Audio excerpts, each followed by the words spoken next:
dari aku sendiri, menurut aku makna hari libur itu bukan cuma kita merayakan orang-orang yang sudah punya profesi ya, tapi justru dengan kita sudah makanya vokasi, kita tuh jadi momen untuk kita merefleksikan diri. Gitu. Sebagai mengingat juga bahwa kita pun gak selamanya akan kuliah. Akan ada momen di mana nanti kita lulus, kemudian kita akan terjun langsung nih ke dunia industri. Kita akan melihat langsung nih realitanya gimana sih dunia kerja yang sebenarnya gitu. Perusahaan saat ini tidak hanya melihat itu aja nih. Terus apa verb yang dilihat lagi? Ada 3 nih teman-teman yang pengen aku bahas. Catat ya teman-teman. Yang pertama itu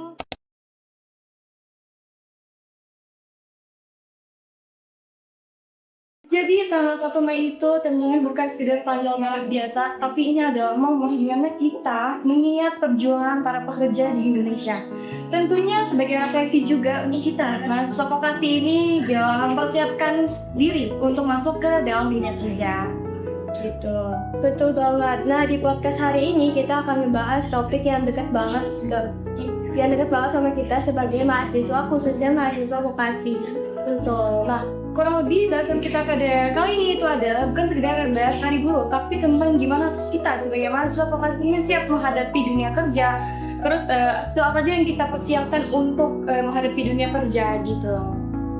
Oke, tentu aja guys, kita nggak sendirian. Kali ini kita udah punya 2 narasumber yang punya pengalaman serta perspektif yang menarik banget soal dunia kerja. Tuh, boleh langsung aja kita sapa narasumber kita pada kali ini.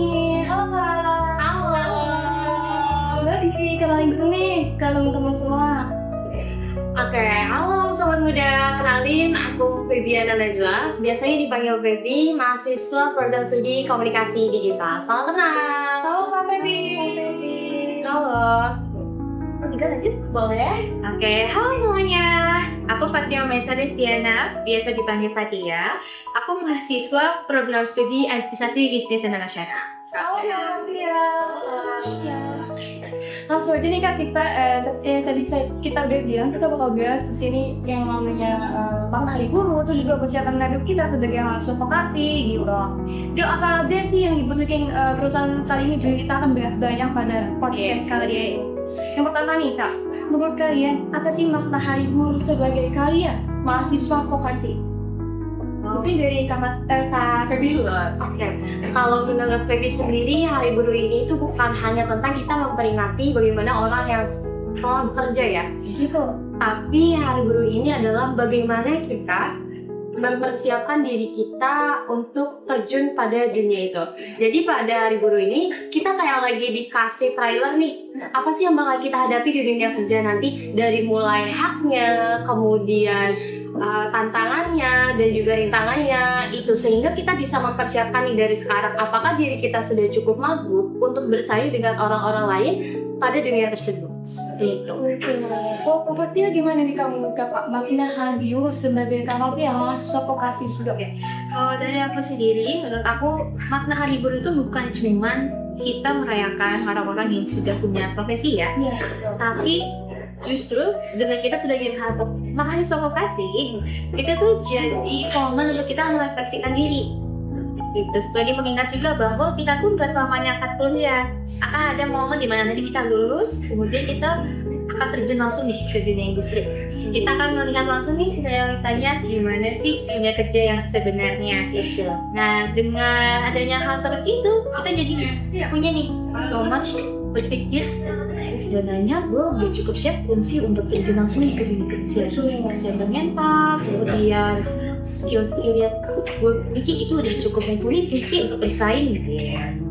Oke, jadi bukan sudah kayak sama hari buruh, nggak cuma sudah kayak gitu. Makanya lebih Tapi tentang gimana kita persiapin untuk sebagai kita nih mahasiswa vokasi khususnya untuk kita mempersiapkan ke dalam dunia kerja. Tentang pada kita persiapan diri kita itu bagaimana untuk menghadapi persaingan di dunia kerja saat ini. Gitu. Oke.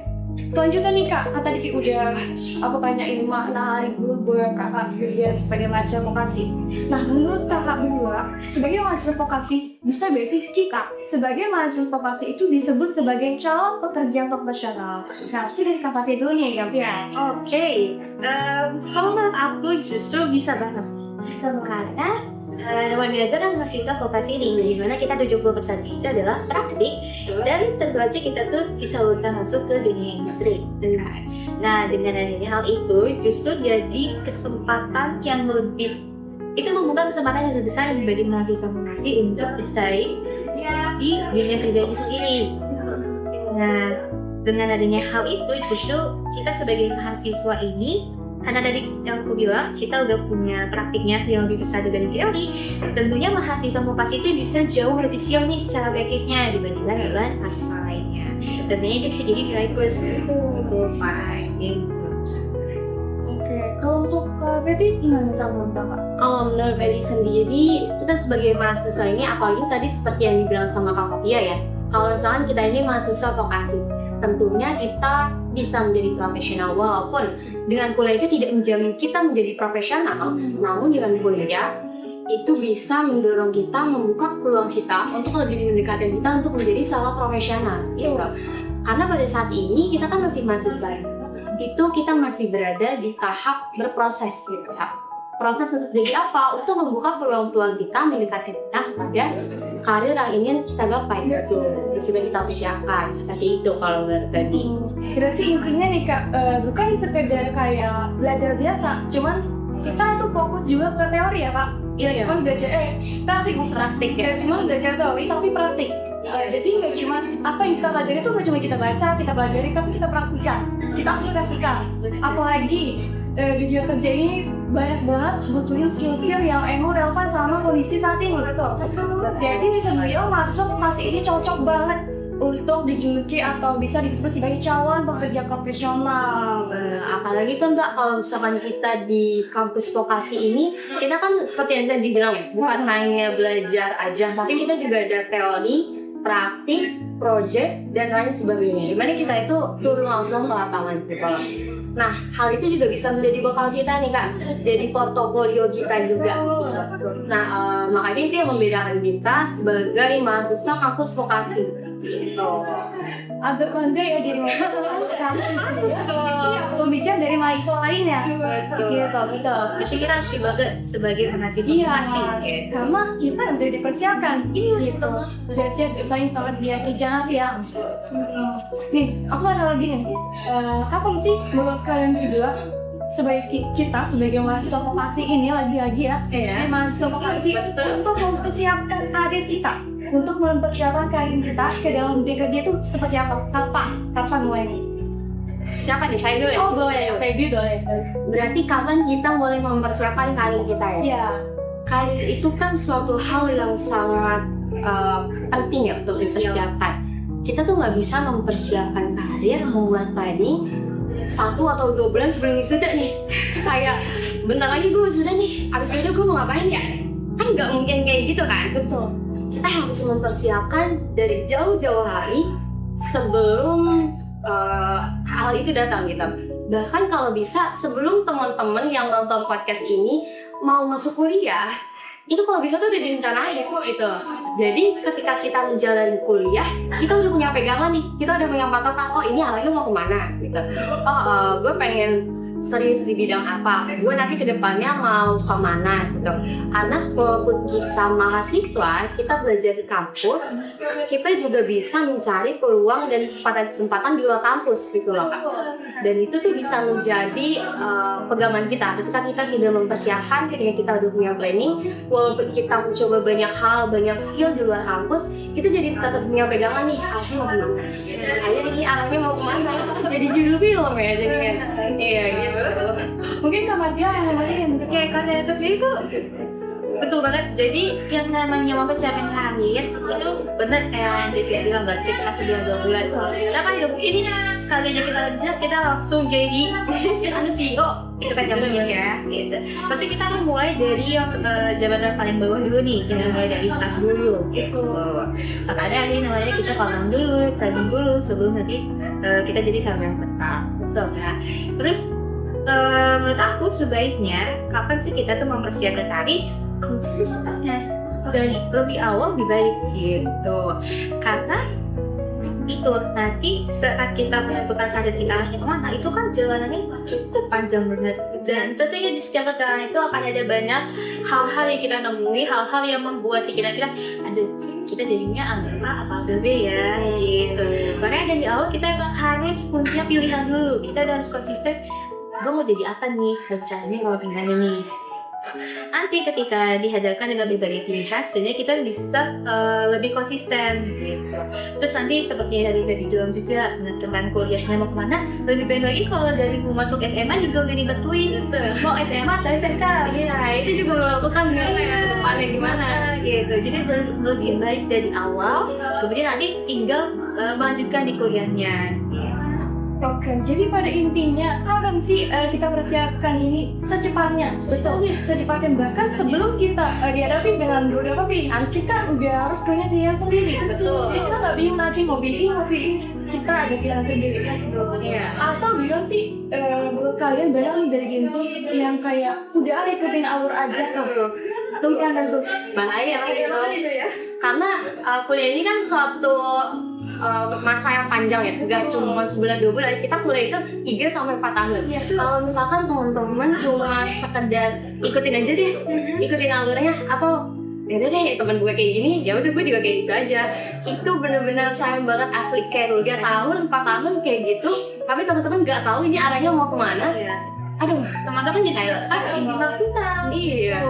Lebih maksimal untuk mengembangkan nih soft skill dan juga hard skill yang benar.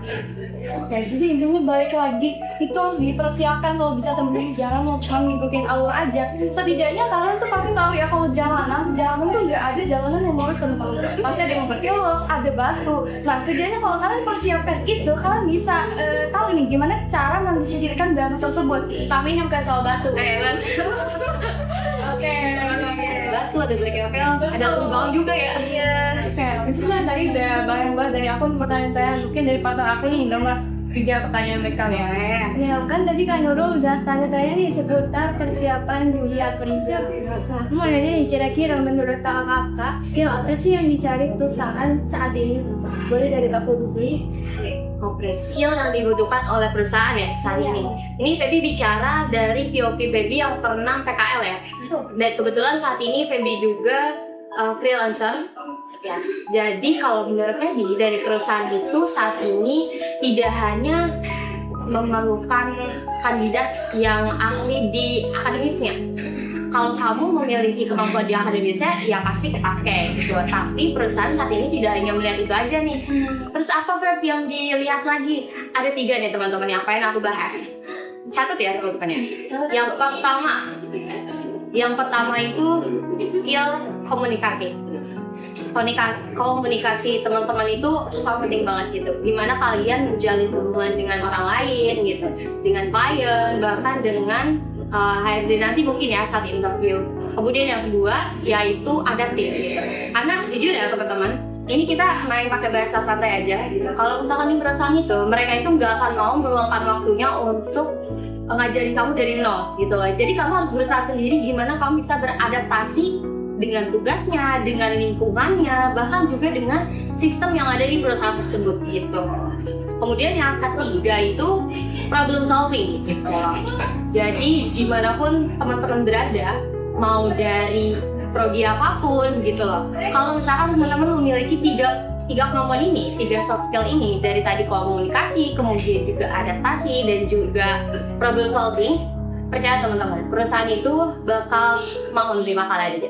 Kalian bakal lihat gitu loh. Karena kan sekarang banyak nih ya, kalau misalkan kita lihat orang-orang yang kuliahnya tadinya di pertanian kok tiba-tiba jadi editor gitu. Terus orang-orang yang tadinya kuliah di hukum kok tiba-tiba bisa ada di bisnis gitu kan. Nah, orang-orang itu mungkin juga menggunakan 3 skill tadi, yaitu komunikasi, adaptif, dan juga problem solving seperti itu. Saya dari perhatian.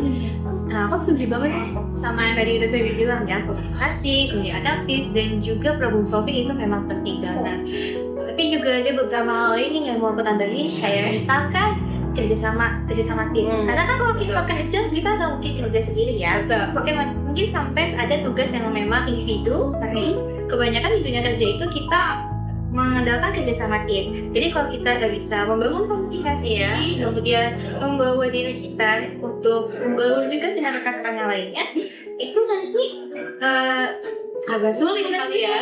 Iya betul. Terus selain tadi ada kerjasama, bilang Pak, attitude pas beri, attitude itu nomor 1. Karena ada yang bilang attitude itu lebih tinggi daripada ilmu. Iya. Gitu.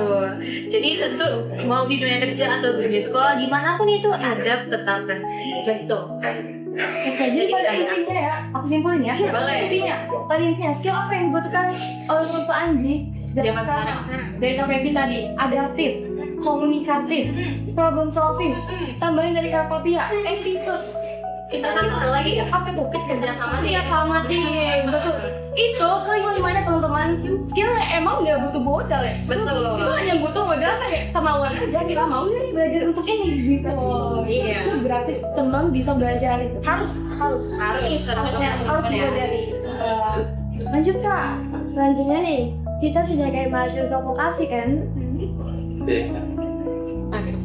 Oke, tantangan apa nih? Tantangan berat apa sebagai kita mahasiswa vokasi untuk menghadapi dunia kerja atau nanti pasti lulus kan punya syari kerja. Betul. Tantangan apa tuh? Kalau bisa Dari kakak baby atau dari Kakak dulu. Oke, karena sebelumnya aku udah pernah PKL dan aku juga pernah magang sebelum akhirnya kuliah. Jadi menurut aku hal yang menjadi tantangan nih bagi mahasiswa profesi untuk nanti kunjungan sertifikat kerja itu ada dua nih. Dari internal sama eksternalnya semua. Dari internalnya sendiri itu gimana caranya kita bisa melawan rasa takut diri kita sendiri. Karena gini, Gen Z itu bukan takut kerja, Betul. takut dari interviewnya. Karena nih Gen Z itu bisa gak sih gue interview nih? Kayaknya mukanya jutek banget. Gue salah jawab gak ya? Gue gak terima gak ya? Gitu. Ada banyak banget pertanyaan-pertanyaan yang sebenarnya gak perlu dipikirkan. Karena ada banyak hal yang sebenarnya jauh lebih penting untuk dipikirin. Betul. Kayak gimana kita mempersiapkan diri dengan baik biar nanti ketika kita interview dan kita training kita bisa memberikan yang maksimal. Gitu. Nah karena tadi terlalu banyak pikiran-pikiran yang sebenarnya sadar dipikirin, malah dirinya mengecoh kita gitu. Makanya itu yang pertama tadi, yang gimana kita bisa jadi lebih yakin dan juga lebih percaya diri. Nah kalau dari eksternalnya tentunya kita bersaing dengan teman-teman di luar sana nih, yang pastinya punya background yang pastinya Keren ya. mungkin ada juga kayak yang kita bersaingnya kan dengan setengah seangkatan ya, ada yang mungkin dari SMK gitu, ada juga yang memang udah punya pengalaman kerja bertahun-tahun pastinya. Nah karena itu kita harus punya yang namanya nilai plus nih dari diri kita ini bisa bersaing. Betul. Kakak gimana kamu Kak? Dari tadi mungkin nambahin dikit ya. Tadi dari Fatia udah oke banget jawabannya. Tapi sejujurnya menurut Feby yang menjadi tantangan kita pada saat ini adalah dimana masih ada stigma yang terus berkembang yang mengatakan bahwa mahasiswa vokasi itu ada di bawah mahasiswa universitas kualitasnya, sehingga itu membuat kita sulit untuk setara gitu loh. Stigma itu yang membuat kita menjadi sulit setara dengan masa-masa dari universitas gitu. Padahal kalau menurut Feby sendiri, kualitas seseorang itu tidak bisa ditentukan dari mana dia berasal. Mau dia dari kampus vokasi atau universitas, atau mungkin dia dari universitas negeri top 10, mungkin dia itu belum menjamin bahwa diri dia itu bisa dengan baik gitu beradaptasi di sebuah perusahaan gitu. Makanya dari stigma tadi yang berkembang, kita itu jadi sulit untuk setara dengan masa-masa universitas gitu. Padahal padahal banyak sekali masa-masa vokasi itu yang ternyata memiliki kemampuan yang cukup baik juga gitu, cukup bisa bersaing dengan masa-masa universitas gitu loh. Jadi menurut Feby stigma tersebut harusnya sudah dihilangkan sih untuk saat ini. Oke, pada intinya mahasiswa vokasi ini bukan yang nggak pantas bersaing sama mahasiswa universitas ya. Justru balik ke pembahasan tadi awal kita, bisa nggak disebut sebagai mahasiswa vokasi ini disebut sebagai calon pekerja profesional? Bisa banget. Justru lebih siap untuk menghadapi dunia kerja. Jadi dari kuliah mereka udah praktikan, udah belajar praktik, udah project juga ada, magang juga ada. Bisa banget bersaing sama mahasiswa yang lainnya.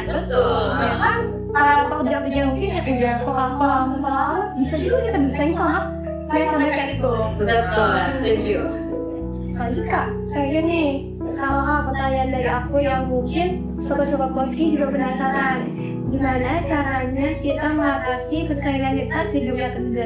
Menurut kakak-kakak dari KPMI Today, Bagaimana cara kita menghadapi mengatasi persaingan di dunia kerja saat ini? Oke, kalau misalkan menurut Baby ini agak sedikit orang itu suka agak kecoh ya. Kalau menurut Baby sendiri gitu. Kalau misalkan kita sekarang ini kan masih kuliah ya, masih dalam proses untuk menuju ke dunia kerja gitu. Nah, untuk menghadapi tantangan-tantangan tersebut, sekarang aku tanya dulu ke Kak Nurul, ini sekarang jurusannya apa? Oh, aku dari administrasi di sini. Oke, nah kebanyakan orang ketika ingin masuk ke dunia kerja itu, dia fokus untuk menjadi ahli pada bidangnya. Itu gitu loh. Jadi Nurul orang administrasi bisnis, Nurul pengen jadi profesional, Nurul pengen ahli banget nih di bidang administrasi. Padahal pemikiran seperti itu yang nantinya ketika masuk dunia kerja, saingan Nurul itu banyak banget nih. Ada ribuan orang yang memiliki pemikiran yang sama. Gue pengen ahli deh di bidang administrasi gitu kan. Tapi coba kalau misalnya kita ubah pemikiran kamu jadi sih, gue pengen jadi orang yang ahli di administrasi, tapi gue mau punya suatu hal yang beda dari kandidat-kandidat lain gitu loh. Yang bedanya tuh apa Fer? Ada 3 hal yang bisa kalian jadi hal yang membeda diri kalian dengan kandidat lain gitu. Yang pertama yaitu dari segi pengalaman. Selama kuliah 3-4 tahun itu kan pasti banyak yang kalian lakukan kan, dari mulai organisasi, proyek mungkin dan banyak hal yang bisa kalian lakukan. Kemudian yang kedua juga dari portofolio kalian gitu loh, yang mana portofolio kalian ini nggak cuma di kampus aja kan, pasti banyak di luaran kampus gitu loh. Kemudian yang ketiga juga dari yang tadi udah disebutin sama Kak Fatia, yaitu apa, attitude. Attitude itu penting gitu, kayak yang tadi dibilang sama Kak Fatia. Tapi di sini nggak bilang kalian tuh harus bisa 1 apa 2 gitu. Semakin banyak hal yang bisa jadi pembeda kalian dari kandidat lain, tentu aja itu bisa jadi nilai plus kalian di mata perusahaan gitu loh. Oke. Oh, Kak Fatia? Aku kurang lebih juga sama kayak Feby ini. Setuju banget sama apa yang Feby bilang, karena dengan bisa dibilang kalau di Indonesia itu profesi itu kan tergolong sedikit ya, dan dengan banyaknya pelamar justru kita tuh harus punya nanti kita tuh harus punya nilai plus nih di kata HRD biar kita yang dipilih. Nilai plusnya itulah yang nanti harus kita kembangkan. Kita fokus gimana caranya biar kita ini bisa terlihat lebih menarik di antara teman-teman yang lain yang ngelamar juga. Nah, caranya seperti yang tadi juga udah dibilang, dengan tahun magang, kemudian download portfolio gitu.